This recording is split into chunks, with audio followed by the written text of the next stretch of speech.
बघा. तुम्हाला एक दृष्टांत ऐकायला भेटला असेल, मला सुद्धा आश्चर्यचकित वाटलं.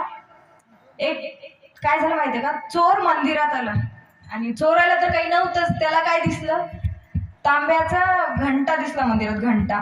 आता ते तोडायचा, ते घ्यायचं, आता दुसरं तर काही नाहीच येते म्हणून तेवढंच घेऊ चोरून. ते घ्यायचं म्हणून महादेवाच्या पिंडीवर उभा राहिला.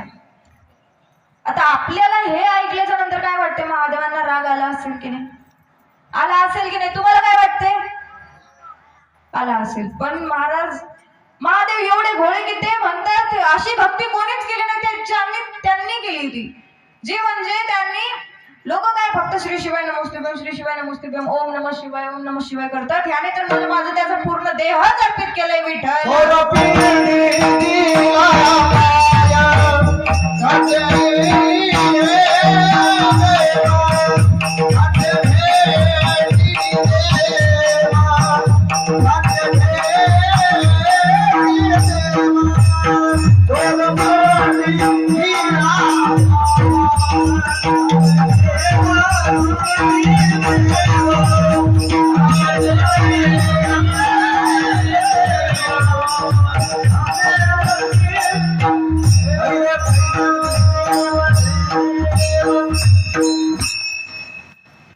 महाराज अशी एवढा भोळा महादेव दुसरं काही नको त्याला. उपवासाच्या गोष्टी खरं तर परमार्थात जर म्हणलं तर फक्त 29 उपवास आहे. तर उग 7-7 दिवस आठवड्याभर उपाशी राहणं हे काय आपल्या याच्यात बसत नाही. उग कुठल्याही याच्यात अडकून राहू नका. आता मी तर नवीनच ऐकलं बाबा, मंगळवार खडा का खडा, मंगळवार काहीतरी नाही बाबा. मी एका जागेवर गेले होते, सहज महाराज म्हणून चहा प्यायला बोलवलं आणि एक स्त्री अशी उभ्याने चहा पित होती. अरे मी म्हणलं काय झालं काकू, बसा ना. ते म्हणले नाही नाही. मग गडबडीतच गेले. ते म्हणे चला मला उशीर होते, मी जाते. म्हणलं कीर्तनाला येणार नाही का, ते म्हणते हा येते ना एका खांब्याला उभी राहून. अरे म्हणजे उभी राहून पूर्ण कीर्तन ऐकते म्हणली.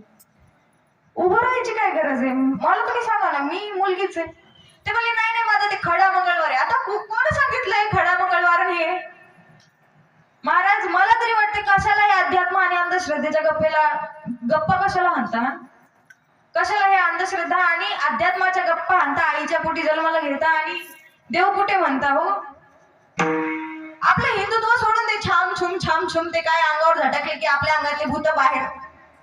कशाला यात अडकायचं, अंधश्रद्धेत कशाला अडकायचं. देवाने ते दिले ते बघा ना. आयुष्य तुम्हाला वाटते का की माझेच आयुष्य दुःख खूप आहे. अरे दुःख भोगण्यासाठीच या जन्माला आलास तू. लवकर मरण भेटणार आहे का.